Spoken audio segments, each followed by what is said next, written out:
ಎಲ್ಲರಿಗೂ ನಮಸ್ಕಾರ. Welcome to Kavitha's kitchen. ಇವತ್ತಿನ ರೆಸಿಪಿ ಆರೋಗ್ಯಕರವಾಗಿರುವ ಕೆಂಪರಿವೆ ಸೊಪ್ಪಿನ ಪಲ್ಯ. ತುಂಬಾ ರುಚಿಯಾಗಿರುವಂಥ ರೆಸಿಪಿ ಹಾಗೂ ಆರೋಗ್ಯಕ್ಕೆ ತುಂಬಾ ಒಳ್ಳೆಯದು. ಬನ್ನಿ ಈ ಕೆಂಪರಿವೆ ಸೊಪ್ಪಿನ ಪಲ್ಯನ ಹೇಗೆ ಮಾಡೋದು, ಅದಕ್ಕೆ ಬೇಕಾಗಿರುವ ಸಾಮಗ್ರಿಗಳೇನು ಅಂತ ನೋಡೋಣ.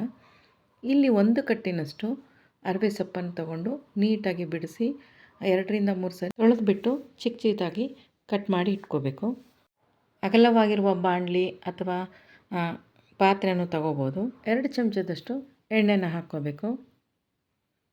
ಅರ್ಧ ಚಮಚದಷ್ಟು ಸಾಸಿವೆ,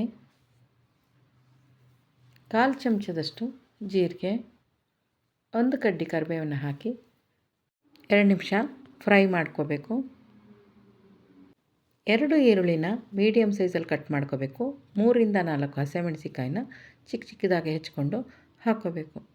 ಹಾಕ್ಕೊಂಡು 2 ನಿಮಿಷ ಹಾಗೆ ಫ್ರೈ ಮಾಡ್ಕೋಬೇಕು.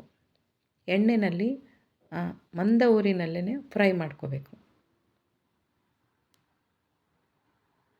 ಮುಚ್ಚಳನ ಮುಚ್ಚಿ ಸುಮಾರು ಒಂದು 3 ನಿಮಿಷ ಲೋ ಫ್ಲೇಮಲ್ಲೇ ಬೇಯಲಿಕ್ಕೆ ಬಿಡಬೇಕು. ಸೊ ಈರುಳ್ಳಿ ಬೆಂದಿದೆ.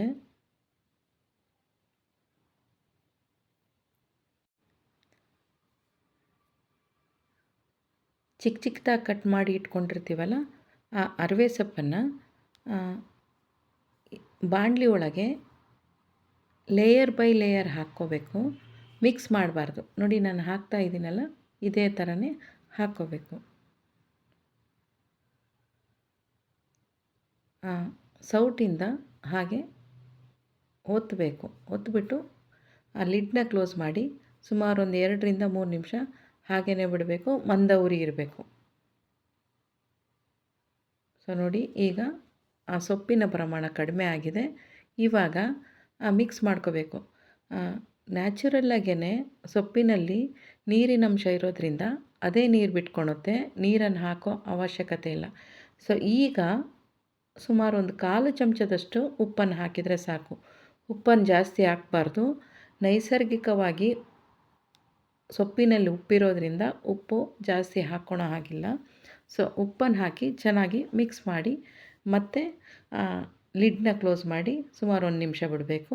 ನೋಡಿ, ಈಗ ಸಂಪೂರ್ಣವಾಗಿ ಸೊಪ್ಪು ಬೆಂದಿದೆ.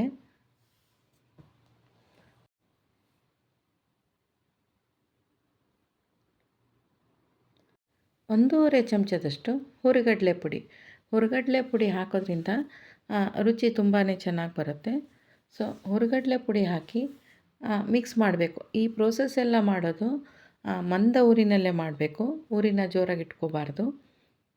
ಕೊನೆಗೆ ಸುಮಾರು ಒಂದು 2ರಿಂದ 3 ಚಮಚದಷ್ಟು ಕಾಯಿ ತುರಿನ ಹಾಕಲೇಬೇಕು. ಹಾಕೋದ್ರಿಂದ ತುಂಬಾ ರುಚಿಯಾಗಿರುತ್ತೆ.